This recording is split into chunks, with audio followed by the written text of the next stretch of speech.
Welcome to Emerging Franchise Brands, the podcast that introduces you to the visionary founders of America's fastest growing franchise opportunities. We'll also hear from industry pros as they share insights on what it really takes to achieve the elusive milestone of 100 plus locations. I am your host, Frank Fiume, founder of I9 Sports, and my 20-year journey from inception to acquisition has given me a unique perspective on how to succeed in franchising. Join me as we welcome today's guest. Hello, everyone, and welcome to the Emerging Franchise Brands podcast. On today's episode, welcome to the 100th episode of our podcast.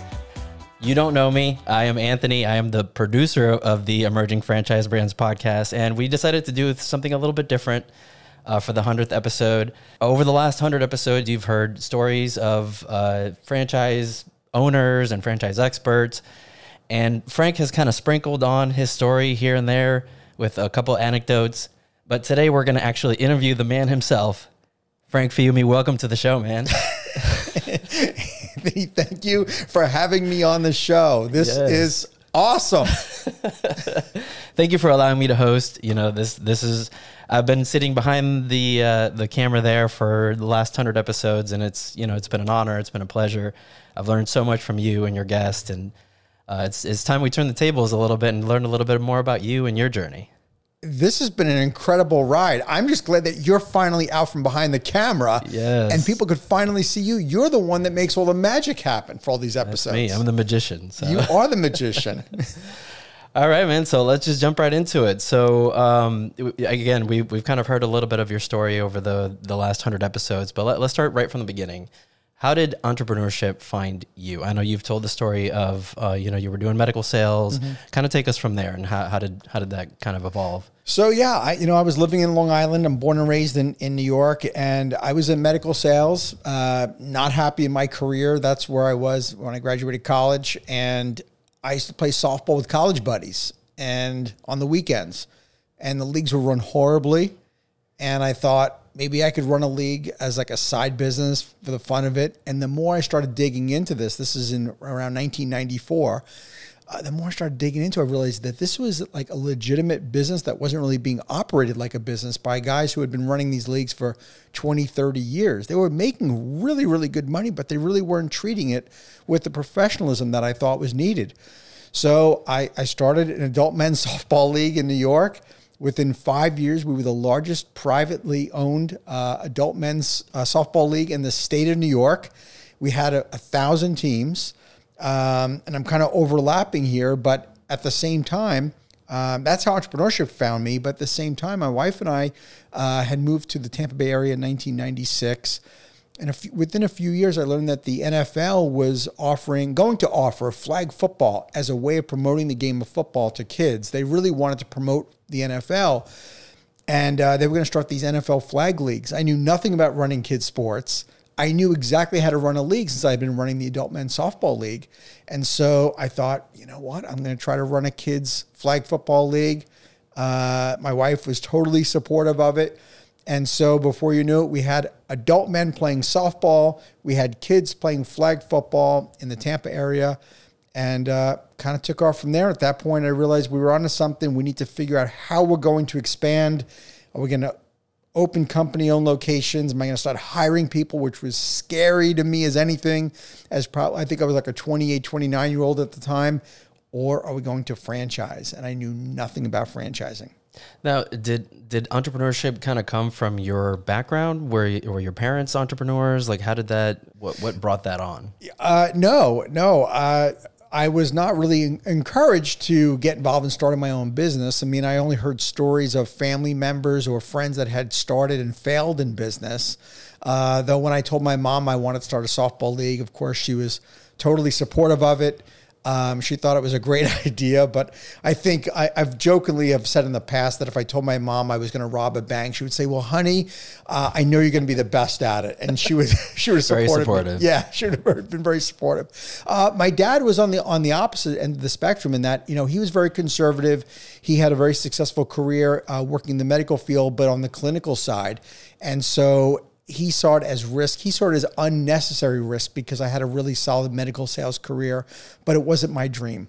And I think maybe that's the problem when we venture off into entrepreneurship, that we have to make sure that we're doing something, that we're living our dream and not living the dream through somebody else's eyes. And so my dad and I we didn't see eye to eye back then in my early 20s, and he didn't really understand what my vision was. And that's okay. I always say that our parents, our family, our friends, they love us. They want to see us to succeed. And when they tell us all the reasons why they think something is going to fail, it's because they don't see it for themselves. And that was the lesson I learned back then. I didn't realize it at the time, but as a 55-year-old now, I know why. Looking back, yeah. Yes. When you're in it, your family, like you've said before, they have your best interest at heart. Yeah. They don't want to see you fail. And because they can't see it in themselves, they kind of project the fear onto you. And that kind of happened to me, entrepreneur to entrepreneur. Yeah. I've kind of went through that journey as well. It's funny because not to make this about me, but, I was in medical as well. I worked in a medical laboratory, and I had the career, I had the good paying job. And when I quit to do this, I did get a lot of pushback. Was that your experience as well? Of course. And it's normal. And then what happens after your business takes off? We're often told, I knew you were going to be successful. I knew it was going to work out. I'm like, that's not exactly the story that I remember, but that's okay. Yeah. You can't fake results. So once you produce those results, people can't deny it. Right. But people don't warn us on how difficult it is to succeed in entrepreneurship. Like, I think the number one thing you need in order to be successful in business is hunger.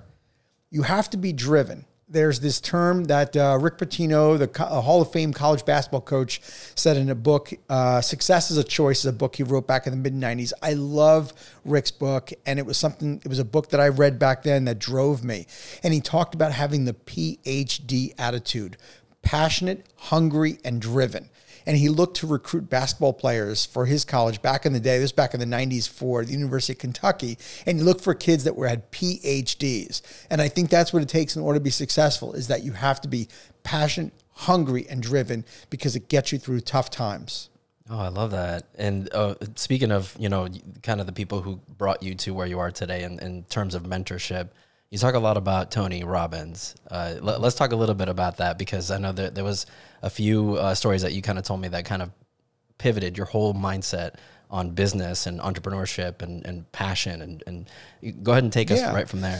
Well, again, I was not really encouraged to be an entrepreneur, and I was miserable in my medical sales career. And I was one of those people in the early 90s, up at 3 o'clock in the morning, kind of stressing, having anxiety about going to work the next day. And I had the infomercial. The infomercial was on, like it was on so many times back in the early 90s, of personal power and 30 days to, 30 days to freedom, or whatever it was back then. That was late night. Yeah. It's Tony, Tony in his Hawaiian shirt with the palm tree swaying, and, some actors and actresses, interviewing him. But what it gave me, though, listening to Tony back then in the early 90s, was it gave me hope.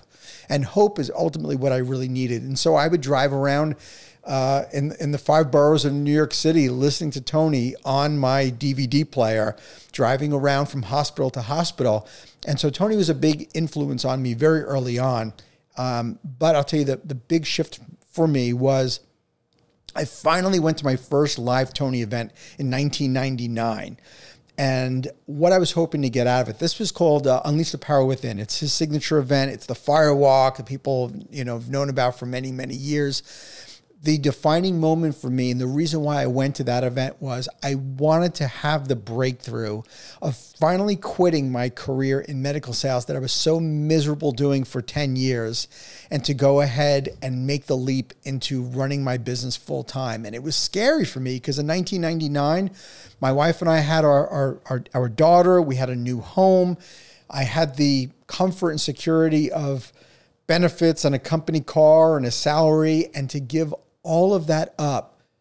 The golden handcuffs. The golden handcuffs is what I had. And believe it or not, going to UPW was life-changing for me, because what I had was a mind shift change that actually made it more risky for me not to quit the job. In other words, I thought about all the things that would happen if I didn't quit my medical sales career, all the things I was going to miss out on. I thought about how I would tell my daughter one day on how you should just live in a secure environment of safe certainty of working for somebody. And that just didn't resonate with me. And I didn't want that to be my future. And so I decided that it was time to do it and make the break. It was December of 1999. I decided I was going to leave my career, and I left it in April of 2000, and my business doubled. I made more money in 2000 than I ever did in medical sales in 10 years. Yeah. So when you left your job, you hadn't equaled your income, right? Like you weren't making the same thing that you were making doing medical sales? Oh my gosh, no. It was barely going to be able to make ends meet.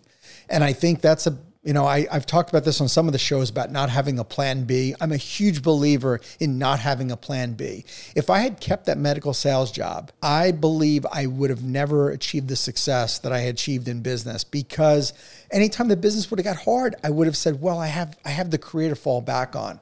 But when you burn the boats and say, I'm going to take the island and this is it, I have no choice.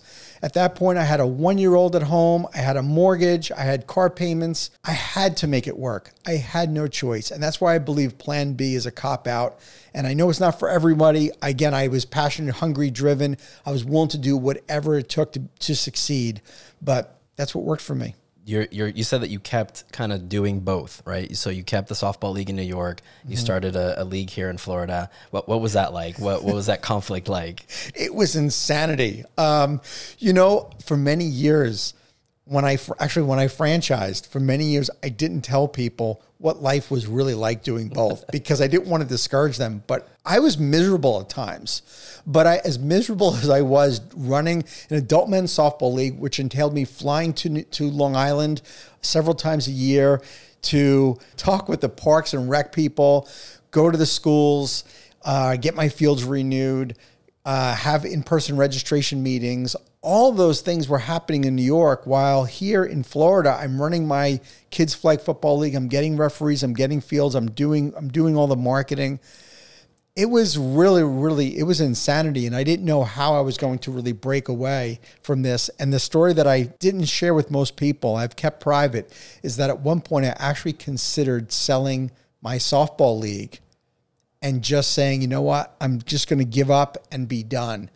And I realized that was going to be the wrong answer, because the softball league was actually the thing that was succeeding and was doing well. But there was so much stress and anxiety of running a business from 1,500 miles away before the internet. Keep in mind, this is around 2000, 1999, 2000, wow, when this all happened. It was extremely stressful. What made you kind of decide to, okay, I need to focus on just the Florida business? Well, that's not really what happened either. Believe it or not, the Florida business, the flag football league for kids, was probably even more stressful because I didn't have anybody helping me on either business. I had college kids that were refereeing games, often not showing up. I was running out to the field and refereeing the games. And ultimately what I decided was that there was the most potential running my adult men's softball league, which I had put all the years in, the blood, sweat, and tears of growing the business. And I realized that I was giving up the business that actually, I was going to bite the hand that was actually feeding me. But I realized that I couldn't keep doing everything. So what I ended up doing was I ended up stopped running my kids' flag football league. And I stopped that for years before I ever franchised it. Before I franchised kids sports. Yeah. So my claim to fame, or my real business thesis, was really based on my adult men's softball league in Long Island. It was not kids sports, which I know, as we start talking about I-9 is kids sports, but that's not really where I really made my bread and butter. So then what was the inception of the I-9? Like, how did that kind of come about? Was that before or after you franchised? Well, I-9 was the reason why I franchised.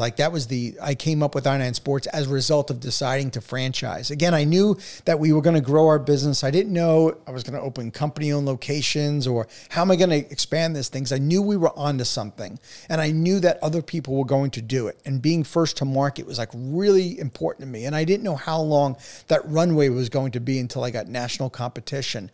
So I ultimately, when I franchised the name I-9 Sports, and it was both adult men and women's softball, and it was also kids sports.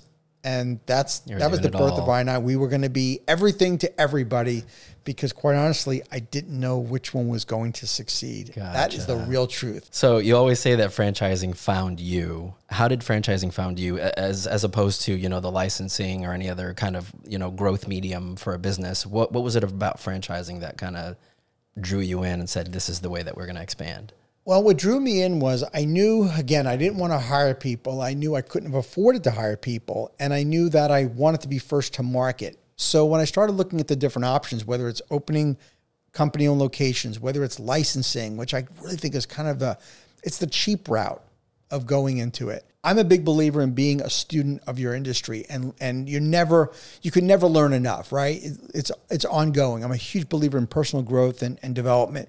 And so I started going to franchise conferences and I started talking to franchise consultants. And the more and more I learned about franchising, the more excited I got that this was a way of really legitimizing a business.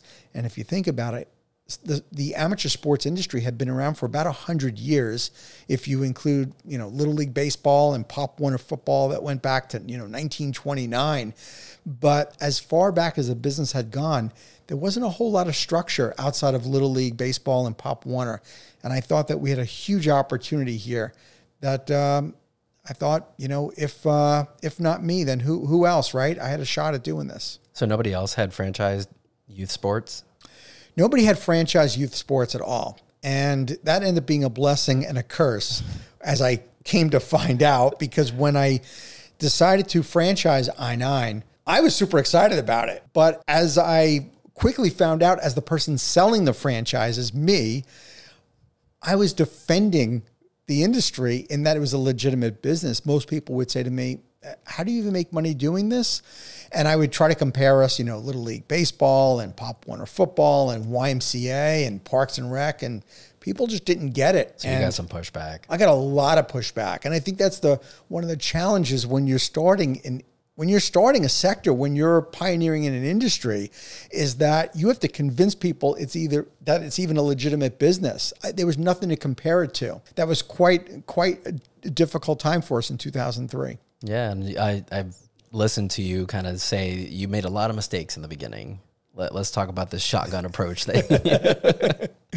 Yes. Because you said you were first to market, so you wanted to be everywhere all at once, and you didn't know, the repercussions of doing the shotgun approach, going, coast to coast kind of thing. Kind of walk us through your decision process there. Well, Anthony, we did make a lot of mistakes, but I always say that the reason why we succeeded was we weren't afraid to make mistakes because we learned from them quickly, and we often did not make the same mistake twice. We learned from them. We were very, very reflective on it. I think looking back, that some of the things, if I could have done it all over again, I would do differently, would be I would not have sold ABA Sports, my softball league in New York, to fund I9 Sports, because what it ended up doing was it created an enormous amount of stress of selling franchises to keep the lights on. So picture this. I sell the Golden Goose, right? I sell ABA. I was paying all your bills at the time, right? I was paying all the bills. And now I got a huge chunk of money with a startup franchise with staff I could not have afforded, from the top down. So I hired a lot of people that were, big hearts. I've said this many times, big hearts that maybe weren't the right people for my company, with the exception of really one or two folks. And so it was very, very challenging that I was trying to sell franchise to keep the lights on. It's something I know I've mentioned in many episodes. Mm-hmm. I don't recommend doing, but that's what happened. And so that was one of the mistakes that we made. But I also didn't realize going in the huge benefits of franchising. Number one, I did not recognize how amazing it would be of bringing people on that I could have never afforded to have hired, and now they're franchisees. My big reason for franchising, besides being first to market, is I knew that by people being franchise owners, that they would have skin in the game and they would care, and they were probably going to do a much better job than hiring people around the country, and that proved to be true. Yeah, when somebody has skin in the game, it changes the game completely. Absolutely. Yeah. So in the beginning, you also talk about hiring for your weakness. You say this quite a bit. What was the first sign that you had a weakness that you needed to hire someone for? I have a lot of weaknesses. I'm not afraid to share. I think as a founder, and you know this, Anthony, as an entrepreneur, you will wear every hat and you do everything. But you also know that there's some parts of your business that you feel like you're not in flow, that you're working too hard to get a task done that shouldn't be as difficult for other people. That's when you know those are your weaknesses. Those are the things you need to hire for. So yeah, I built all the systems and processes and did all the detail work and everything, but it wasn't my wheelhouse. I was more the visionary. I was more the person. I knew where I wanted to take the business. I knew where I wanted to steer the ship. But when you're starting out, you literally do everything, right? Even down to, changing the toilet paper in the bathroom and the fax paper and everything else, right? You do whatever it takes. But I realized that what I really needed was a COO, and I couldn't afford one until about 2008. And it was the result of actually a really good conversation I had with the CEO and founder of 1-800-GOT-JUNK, Brian Scudamore, who I had met at an IFA meeting years earlier. And I called Brian because he, in fact, himself had just hired a COO, and I think I read it like an Entrepreneur magazine or something. And I called Brian up and I was like, man, I'm thinking of hiring a COO. Brian, when did you know that you needed to hire a COO? And he goes, first of all, if you're thinking about it, you know that you're ready. It's time. It's time. And so I know that I really needed somebody to help lead the organization with me. And fortunately for me, there was a guy by the name of Brian Sanders. I know we had Brian on the show. He was season 1, episode 1. It was perfect bringing Brian on. And so Brian was a consultant who I had hired to help me with some marketing work back in 2005. And I give Brian all the credit. He crystallized the I9 Sports experience. And so I was very fortunate that Brian was available at the time. And so he was the COO and first president of the company. Yeah, and he just retired, didn't he? Just recently? He just retired recently, yeah. It was a magical 20-something plus years of having him part of the brand. You said in a couple episodes that you almost went bankrupt. You were just hemorrhaging money. It was just going out the door, and not you weren't replenishing it fast enough. Was that before or after Brian? Oh, this was before Brian. Before Brian. Oh yeah. So you asked me earlier about all the mistakes we made. Yeah, that was a big one. Well, all the mistakes we made was, again, we were selling franchises to keeping the lights on. What I didn't recognize at the time, back in 2003, 04, I didn't realize how long it was really going to take my franchisees to truly making enough money that they would not only sustain an income, but that we were going to generate enough royalties to keep the lights on. I wasn't afraid to hire staff, so I was overstaffed. But by being overstaffed and spending an enormous amount of money on franchise marketing and, overhead, it was just, we were hemorrhaging and we were losing money. I think part of the problem was that I understood what it took to build the business and the training and support that was needed.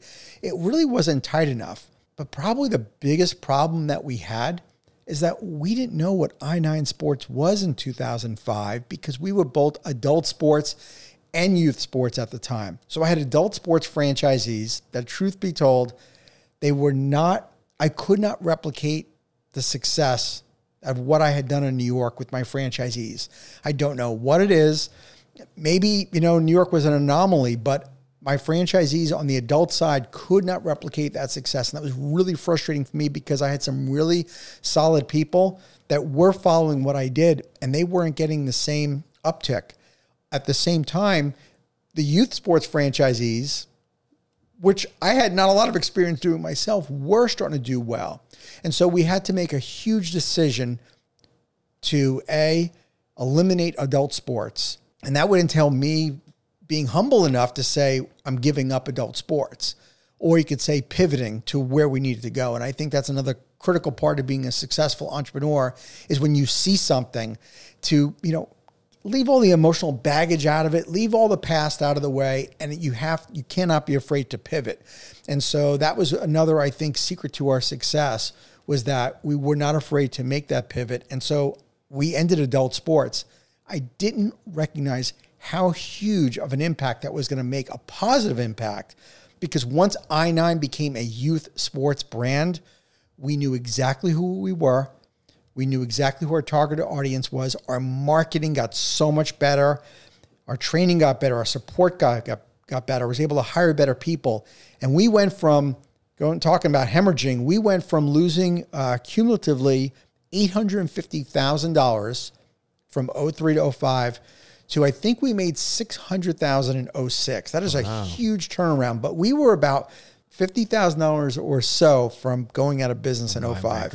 Wow. Yeah. But I look back now and I cannot believe that I was not scared to death. But back then, living it, I was still confident. I don't know why. Yeah. But you knew it was the right move. I knew we were going to do it.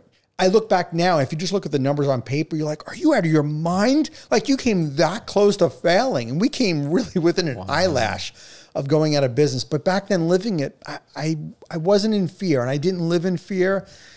And maybe that's the other part of to be successful as an entrepreneur is you cannot live in fear. You cannot make decisions out of fear, because often you'll make the wrong decision. And I always try to make the right decision on what was right for the company, not what was popular. Now, one of the problems with kind of pivoting that big of a pivot after you've already franchised is that some of the franchisees are already up and running, running the adult sports league. So what kind of pushback did you get from your existing franchisees at the time? Well, we had probably about 10 adult sports franchisees. I'd say 5 or 6 of them were probably on death's doorstep. Oh, wow. And so they were feeling it. They have already been feeling it. It was no surprise. Gotcha. So there was about half of them where I said, hey, look, we have youth sports available in your market, that they did convert to youth sports. The other half continue to run adult sports. And so I let them out of their franchise agreement, basically said, hey, if you want to keep doing adult sports, I'll just let you out of the franchise agreement. We came to a mutual termination. I let them out, and then they continue to run adult sports. In fact, there were some guys in New York and New Jersey, no surprise, right, that they continue to run adult sports. And I think they still run it today, and they run it well.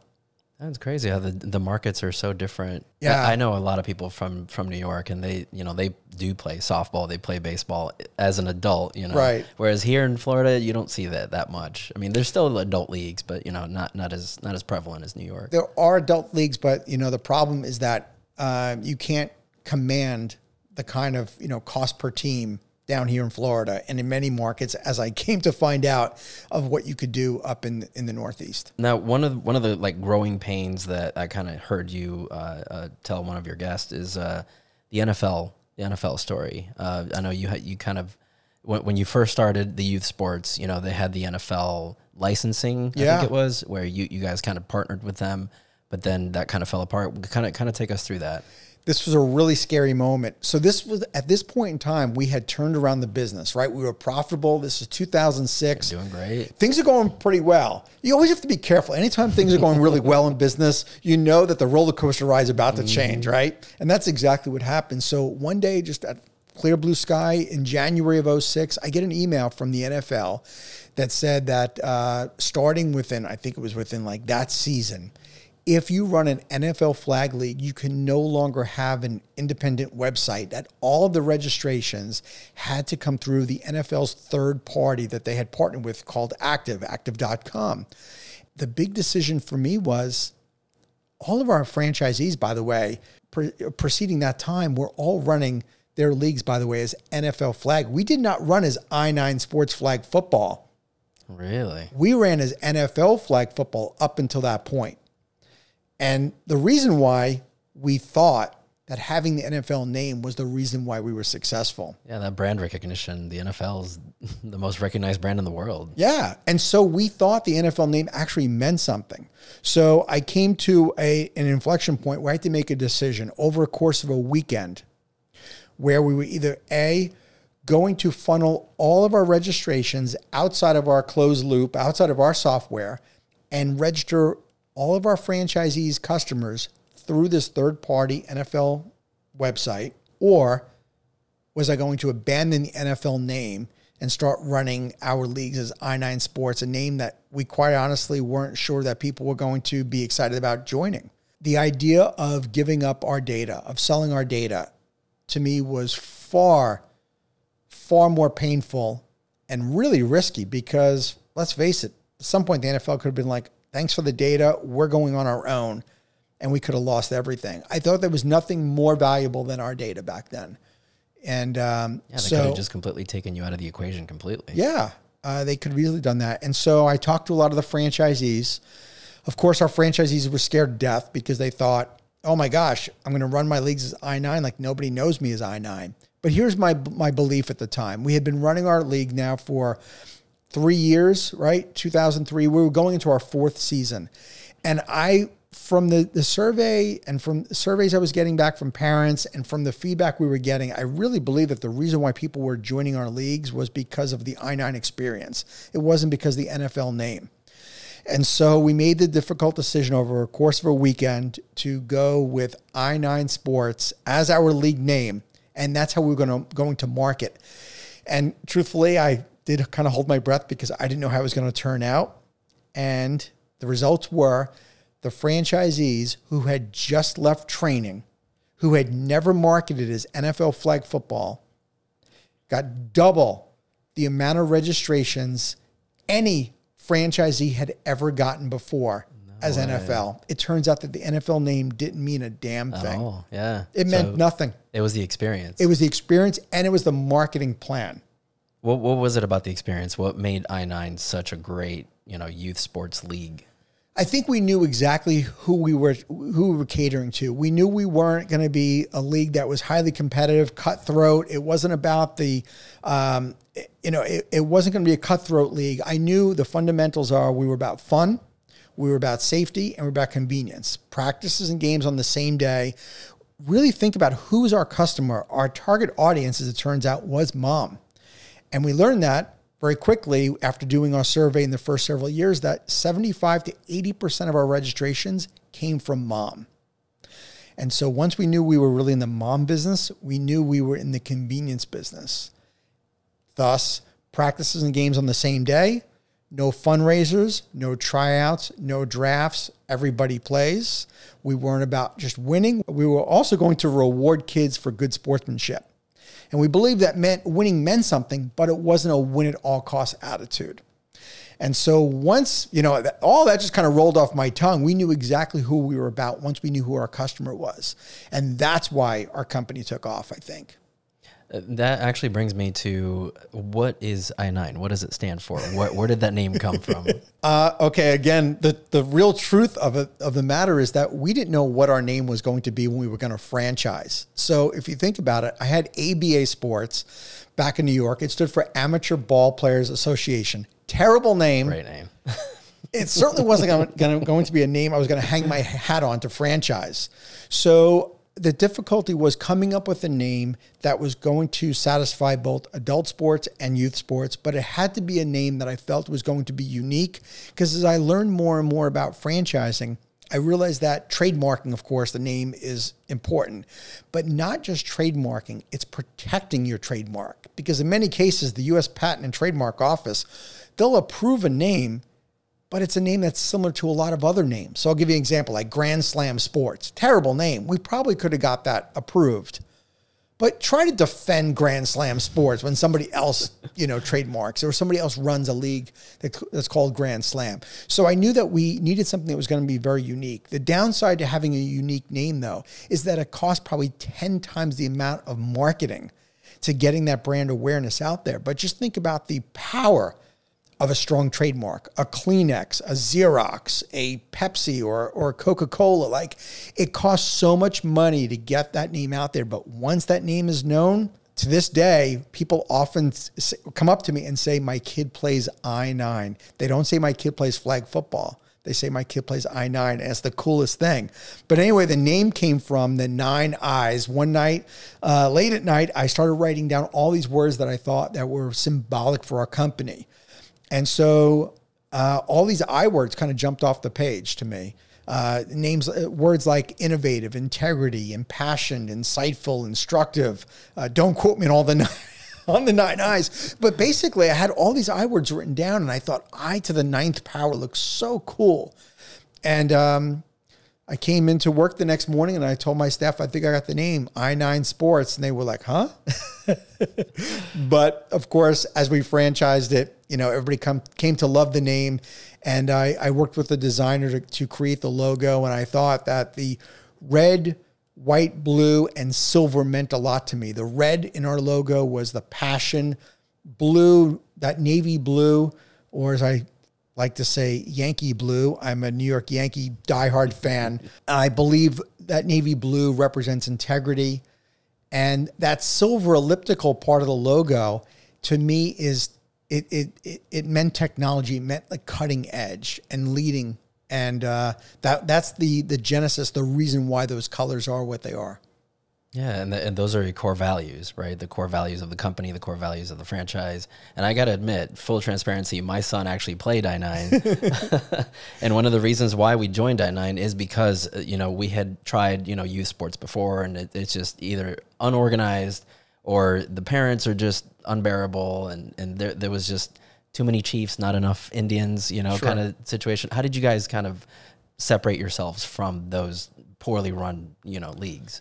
Well, again, the truth is that our industry is mostly made up of unorganized leagues that are often nonprofit, made up of volunteers. And I knew that the bar or the hurdle that we had to clear was pretty low, right? So going back to my adult softball league, I was competing mostly with privately run leagues who were also poorly run, but I was also competing with parks and rec leagues. And so I knew that ultimately, what do people want? They want good communication. They want some structure. They want a league to be organized. They want to schedule ahead of time. Like, it really wasn't a whole lot that we had to do to surpass the experiences or the expectations for people. Probably the key difference for me, Anthony, was I didn't look at the other leagues as my competition. Ooh, I like that. What I did was I looked at other industries as my competition. I thought we were really in the entertainment business. And when you think on a much grander picture, or you think of industry experience or customer satisfaction, start comparing yourself to, you want to be better than, or you want to have that raving fan base of a Costco, of an Apple, of an Amazon. When you start thinking about those companies, and that's how you want your customers to perceive you in that arena versus just competing with the local soccer league, you're playing in another stratosphere. And that's how I kind of thought about our company right from the get-go, is I wanted to have that kind of raving fan base. Yeah, it's about the customer experience at the end of the day. And like you said, it's about the moms. It's not about the kids. If mom's happy, everybody's happy. Everybody's happy. Yes, sir. All right, so I-9's up and running. You're profitable. You're just cruising. What are your key takeaways of running I-9? Up until then? Yeah. It's a whole lot harder than I thought it was going to be. And a lot more expensive. A lot more expensive. Probably one of my misperceptions was I thought that all franchisees were going to have the same drive that I had. I didn't realize that people were going to come from all different walks of life, that were going to have different levels of what they thought was success for them.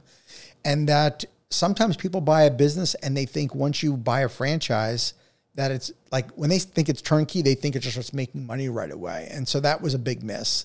But I realized as we went along, I started to figure out who the right franchisee was for us by using some assessment tools like a predictive index. But more so, I really started to hone in more on the culture, on bringing on the right franchisees and bringing on the right employees. And things were humming along and things were going really well. We then got to the point of the recession, which we really blew through the recession fairly well. As you can imagine, moms and dads are not going to tell their kid that they can't play soccer or can't do music lessons or get tutoring. We got through the recession fairly well and unscathed from a franchisee perspective. I had a hell of a time, though, trying to sell franchises during the recession. And that was part of our own doing, because we had a lot of people that came to us that wanted to buy a franchise that we weren't willing to sell a franchise to during the recession, because their hope was they had like $50,000 to their name and they never wanted to work for the man again. They wanted to own a business during the recession. And I knew that they were going to fail, that they wouldn't be able to keep their doors open, because it takes a while to be successful in business. And they couldn't answer the question to my satisfaction, and that was, how are you going to survive for the first 18 to 24 months without making much money? And if they couldn't answer that question well, I didn't award them a franchise. So it was sort of self-inflicted back in during the recession that we had difficulty selling franchises. And I think that's probably a very important point to make now. Here we are in 2024, and there's a looming recession. We know it's going to happen at some point. And I hope somebody that's watching or listening to this, if they're running a mediocre franchise operation, but is selling franchises, I got news for you. Your days of selling franchise to quality people is going to come to an end unless you get your act together. So get that critical mass of making your franchisees successful now before the economy turns so that you survive it. Yeah, and I've heard you say also that don't depend on selling franchises to keep the lights on. Yeah. You know, that's a bad strategy because when a recession or pandemic or whatever it is, whatever comes along, it's going to halt your business at some point. So you need something to keep the lights on when you can't sell franchises. Totally. I got lucky. I think maybe life is a little bit fate or a lot of bit fate and a little bit of luck. And I think where the luck came in is I started in 2003. And the luck was I got a lot longer runway. I know you're going to ask me what's probably your biggest surprise, because we always ask that question every podcast. That was going to be my next one. Fine. My biggest surprise is that I didn't think I was going to get as much runway as I ended up getting before competition started, national competition started. That was my big surprise, because I was always looking over my shoulder to think I was going to have a national competitor. I got about 5-6 years in. And where the luck came in is I got about 5 years in, and when the recession started, we didn't get any franchise or competition. Who's going to start franchising their company during the recession? Nobody did, right? If anything, the mediocre franchisors went out of business. So I got that.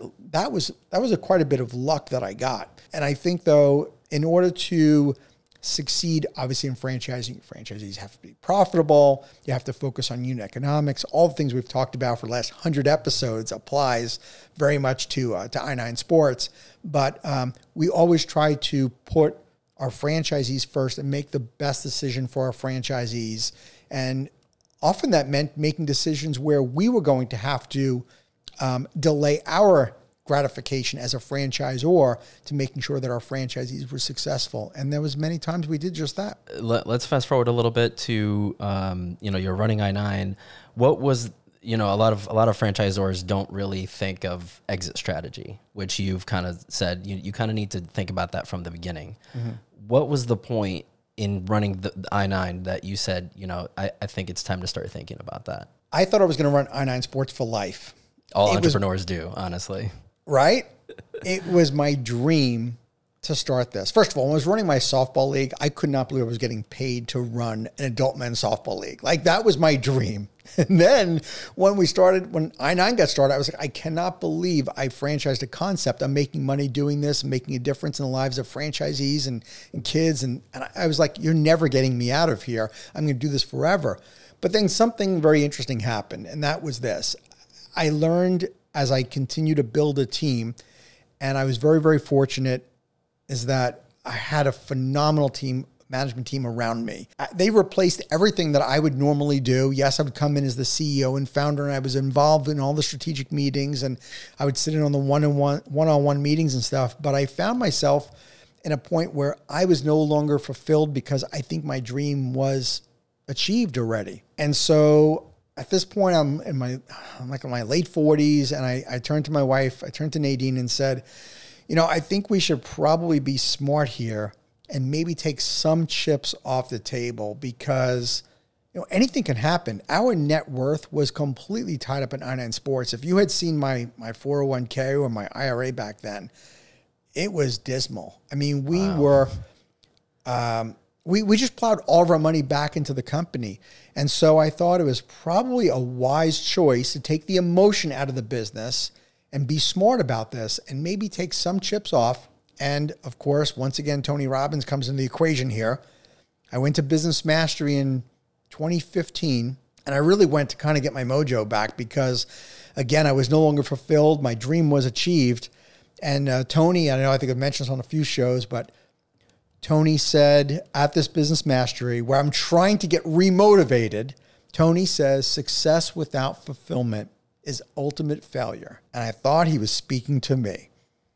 And right after that, he said, if you are no longer passionate for what you do, you owe it to yourself and you owe it to your company to get out.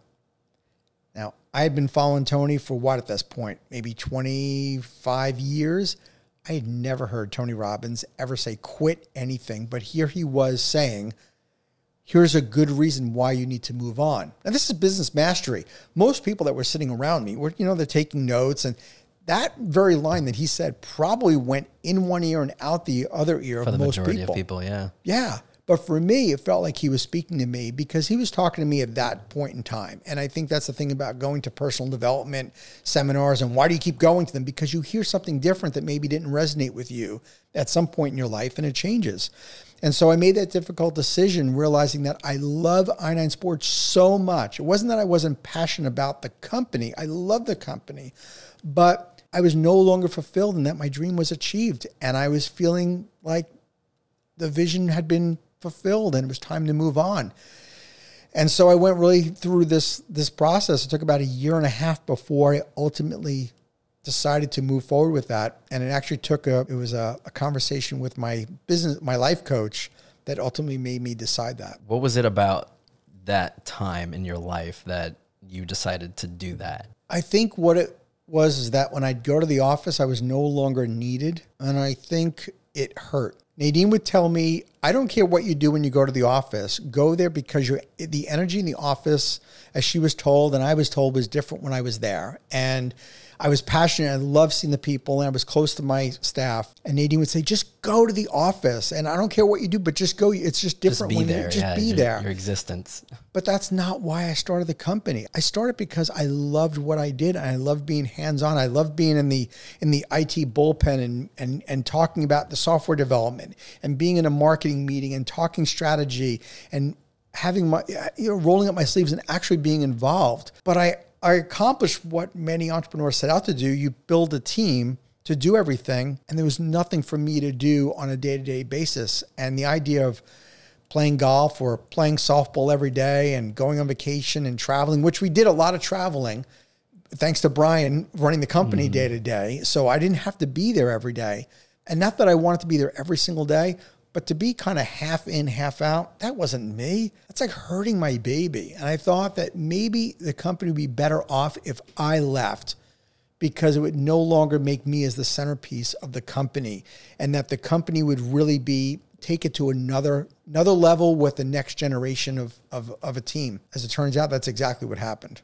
Yeah, and I've heard there's a lot of parallels between raising a child and building a company because it is your baby, you're just so passionate about it. Yeah. What was it like kind of handing off your baby to someone else? I was not scared in the least bit. Really? I had all the faith. I kid you not, if there was one thing that I knew for sure, and that was the baby was well taken care of.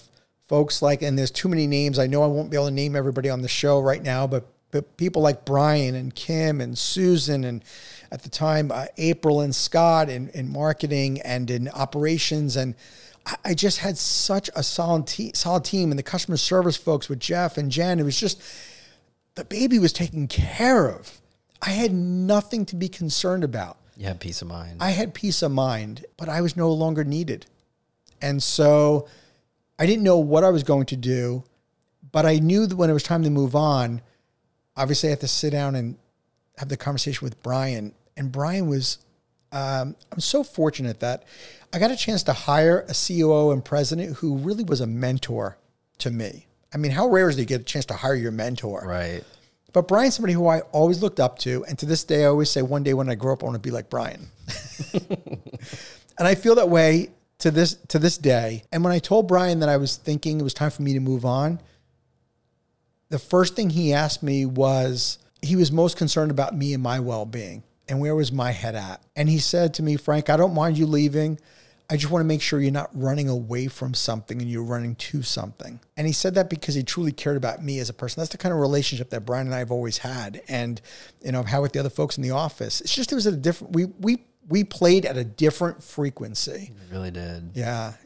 I'm very, very fortunate. As far as exit strategy, there's a lot of ways to do it. PE, just selling the company to someone or like you did, ESOP. Like what was it about the ESOP? Well, it was at that Tony Robbins actually event when Tony said, success without fulfillment is ultimate failure, that he talked about, he did an ESOP with his company and the advantages of doing an ESOP. Number one is by doing an ESOP, you are giving the shares or selling the company to the employees. They don't have to have any money to put into the company. The company gets funded, and then it pays the founder or pays the owner, and then shares go to the employees. And I thought, oh my gosh, I get to reward the people that helped me build the company By selling the company to them, we take there's no competitive discussions of potentially giving away our trade secrets to competition and selling it to them, or the deal falling through and them, competing with us even further. The tax implications of selling directly to PE was going to be vast. And here, when you do an ESOP, all your taxes deferred. So there was a lot of great advantages to selling as an ESOP. I look back over the 20 years, and one of the greatest days was the day that I told the employees that I sold the company to them. But when I sat down with each person and told them what it actually meant to them in real dollars, was one of the greatest days of my career. Wow, what was that like? I know it was pretty emotional for you. Well, going in that morning, my wife and I, we were excited to go into the office and can't wait to share with our staff on, what it really means to them. And this was the result of when we had already ESOPed, and now we were selling the company. So their shares were going to become whole now. They were going to become fully vested, and it was going to be real dollars for them. And so sitting down, we brought employees one at a time, and it was me and Nadine and Brian and Kim, and the four of us brought employees one at a time and share with them what it meant. And there was tears flowing that day. When you're telling people, it's life-changing. 6 figures, in some cases 7 figures. I mean, wow, it was life-changing for all of us. For everyone, yeah. And you don't know what people are going through in their personal lives all the time. And you don't know sometimes the pressures and struggles and stresses that they leave at home and didn't bring to the office. But there was some really, really honest discussion on what that meant and how that was going to change their life. And it was, I think about it now, I get emotional about it. I kid you not. It was the most touching moment for me in business ever. And we went through a couple of boxes of tissues that day. Let's put it that way in the conference room. But it was an amazing, amazing feeling. And I'm blessed and grateful that it wasn't me that did this. These people all earned it. They did it. The difference was, though, we found a vehicle where we could all get rewarded for our efforts. And so it was a great time. And it was also bittersweet because it also meant the exit, my exit in the company. But it was the right time. I knew it was the right time for me. Yeah, and just like losing a loved one, you kind of mentioned in a few episodes that you went through a grieving process. Mm-hmm. What was that like? I was happy when I sold the company for about a week, because you see the money in the bank account, you get all excited. And the reality sets in. And then reality sets in that you have nowhere to go and you really have no purpose. Now, going back to what Brian said, I want to make sure you're not running away from something, running to something. He and I have talked about that since then. And I wasn't running away from the company. What I was running towards really finding myself again, a new identity, which I had not had at the time. And so I had already been through that identity crisis where me and I-9 were one. I had already separated myself for years. So that was already gone. But the grieving process was real in any death. And I went through the shock. I went through the denial. I often woke up in the middle of the night with, I cannot believe did I really do this? Did I really sell the company? Wow. Do you have any second thoughts? At first I had second thoughts in wondering I think it was more because I didn't know what I was going to do next, because I didn't know what life had in store for me. Yeah, it's the unknown. It was the unknown. But I knew when I really thought about it, it was still the right decision. It's so weird to know that you need to get rid of something, but you don't know where you're going to go to next, but it still feels right. Back then, I said those were the dark days for me. But I look back now and realize that it was those years of pondering and contemplating and recovery. It turns out, Anthony, I was burned out. And I didn't know at the time, but I was burned to a crisp. I probably worked, I probably put 35 years of work in 20 years. Wow. I worked a lot of hours. And money too. I mean, you kept putting money back into the business. So your business was your life. It was my life. And fortunately, my wife, though, kept me very, very balanced. I was home every night for dinner. I spent time with the kids. We have lots of great memories of playing, playtime at night, and also did lots of traveling because my wife homeschooled the kids after Brian came aboard. So I did get a chance to get away.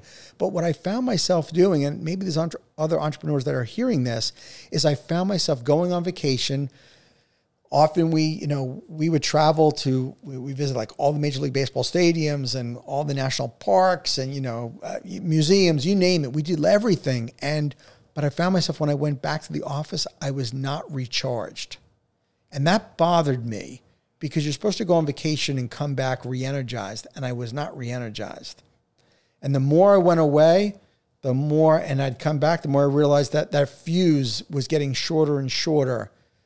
And I knew that a change had to be made. So I knew it was the right decision, even though I look back and say, man, there was some dark days after I exited the company. Those days were a process that I just had to go through. I was burned out. I had adrenal fatigue syndrome back then too, that I had been diagnosed with, going to a functional medicine doctor. And it was a rough 2016, 2017, 2018, part of 2018. Those were some rough 3 years. Okay. So you close the book on I-9, you kind of move on from that. Your baby goes on and does amazing things without you. What was that like? The not having the purpose, and because you didn't know that you were going to start the podcast yet, right? Oh, heck no. Podcast, the last thing from my mind. I didn't know what I was going to do. I started doing a little bit of coaching of folks, and it just wasn't really. You said, you kind of mentioned also that you got back into softball too, because that was like the genesis of everything. So you thought that by doing that, it was going to bring back your passion, your purpose. So baseball always somehow has been involved in my life, has been a huge impact on my life. And I had heard of this adult men's softball league in St. Pete. That's an over 50 league. And they played 3 times a week. They've been around for 90 years. Wow. And so one morning I drove to the park in St. Pete, and my intentions weren't even to play because I had not played in years. My intentions were just to go see them play. And you got pulled in. I pull into the parking lot. No joke. If these guys are watching or hearing this episode, my apologies. But the very first thing is I pull my car into the parking lot. I see a fly ball hit out into the outfield, and I see the guy, like the ball literally bounced in and out of his mitt. And I went, well, I can do that. So suddenly I wasn't intimidated. Nice. And so I started playing softball that day. They invited me onto the field, and I felt alive. And I felt like a kid again. And for whatever reason, I don't know what it is, but there's something about the game of baseball. When I'm on the field, it's oxygen for my soul. And so I started. Safe place. It is my safe place, but I feel like it's like a getaway. It is. It feels like home. Baseball feels like home to me. And so once I started playing softball again, and I was playing it 3 times a week, I was driving on the interstate in a softball uniform at Monday morning at 8:30 in the morning while people are driving to work. I'm in a softball uniform trying to get to a game, and it was wild. I mean, the guys would say to me, it's, hey, Frank, good morning. How's it going? I'm like, how's it going? I'm playing softball on a Monday morning. How do you think it's going? This is amazing. But here's what happened. I realized that as much fun as it was, there was no purpose. It was fun. It reignited something in me, but I knew it wasn't something I was going to do for life. I wasn't going to play softball every day. Just like playing softball with my college buddies back in the early 90s, it ignited something is what it did. And then did that kind of die out, or are you still doing that? Well, what happened was I tore my quad muscle legging out a triple that I probably as used to be, man. Yeah, I was running as if someone was like chasing me with a knife, and you shouldn't do that when you're 50 plus years old. But I was legging out a triple. I tore my quad muscle. It took me five months of rehab, and I ended up going to San Diego to a business conference. Again, trying to spark something again, entrepreneurship wise. It was a consulting for equity conference I went to. And I started telling the guys we had to do an introduction in this group. And so I stood up and I introduced myself and my background. And I had a couple guys come up to me and say, dude, you got to do a podcast. And you're like, what's that? I'm like, me? I wasn't even I didn't listen to podcasts at all. I listen to Joe Rogan every once in a while. I like Joe Rogan's show, but I didn't listen to podcasts much. So these 2 guys, separate incidences during this conference, they didn't even know each other, but on 2 separate occurrences during this conference, these guys said to me that I need to start a podcast. And I was thinking, okay, I don't know anything about how to start one. I have no idea what to do, but I thought about what I was most passionate about. And the time of my life that was most exciting was the early days of I-9 when we were emerging. And so that's where the Emerging Franchise Brands podcast came to be. And that's where the name came from, the Emerging Franchise Brands. It was a very easy name to come up because I thought about, I wanted to be the mentor that I didn't have. And I thought about all the things that I didn't have in 2003, 2004, 2005, when we were almost going out of business. And I thought, if I'm going to have a voice again in franchising, and I really, truth was, I was out of franchising for years, right? Since leaving I-9. What would be that time period, or what would be the angle that I would want to kind of be able to fill that gap and fill that hole? And I thought, there's really not enough people doing work in helping emerging franchise founders, specifically founders. And when I heard there's two statistics that have always bothered me, and we've talked about on the show many times. The first stat is that 84% of all franchisors never get to 100 units. We did it in 4 years at I-9 Sports. And then the second statistic that always bothered me was that there's still 4,000 franchisors in the industry. There were 4,000 franchisors in franchising in 2003. And as it turns out, the statistic is that there's about 300 to 400 new franchisors every year franchising, and about 300 to 400 franchisors rolling out of franchising. And that to me is unacceptable. I think the reason why so many of those franchisors roll out of franchising is a lot of reasons. Of course, they're not executing. They haven't made a full commitment to franchising. They don't realize they're in the franchise business. But we could do a whole episode on just that. Yeah. But that's what really sparked the decision to have a podcast directed at founders of emerging brands. Yeah, and there's something to be said, because we kind of started with mentorship and now we're ending with mentorship. That's the common theme, right? So if you're going into franchising, I've heard a lot of your guests say that, their tip jar tip is to find a mentor.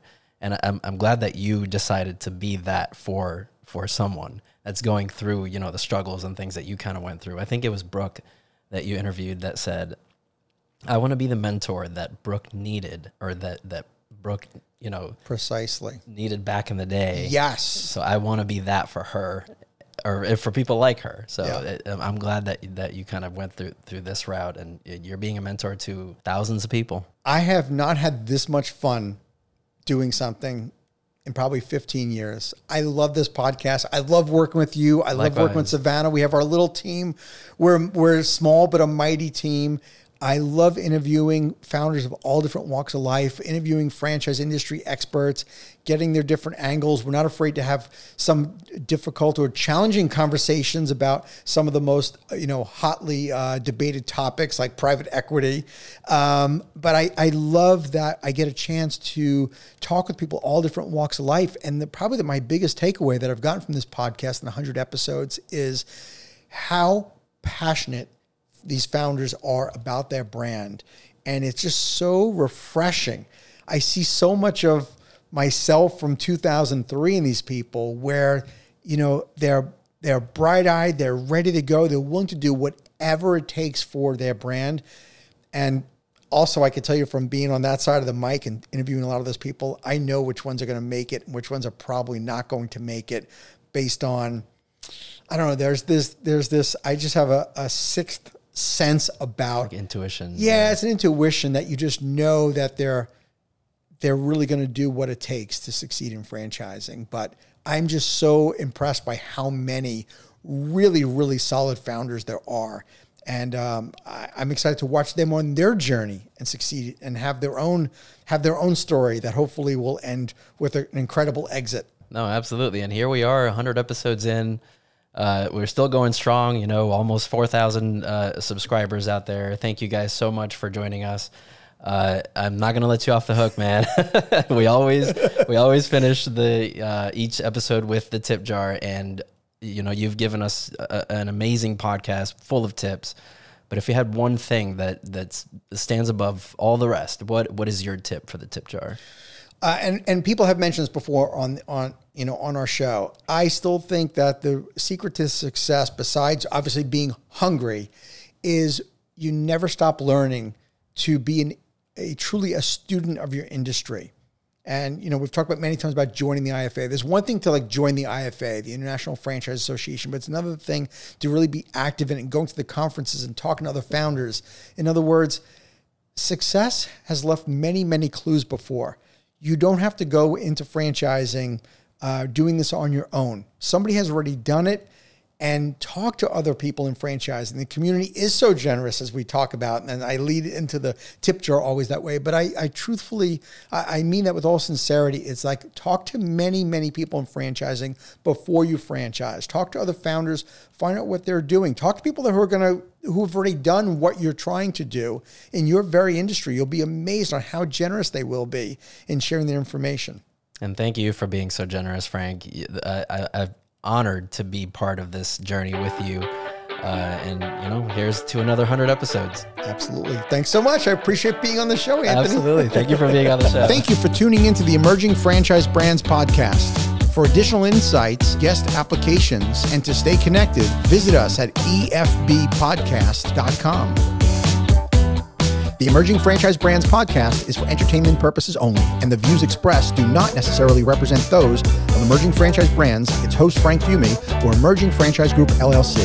Any discussed franchise or investment opportunity requires thorough investigation, obtaining proper disclosure documents, and expert consultation before making any investment decisions. The podcast and its host do not offer professional advice or endorsements, and they hold no responsibility for actions, representations, accuracy, or consequential damages related to the podcast content.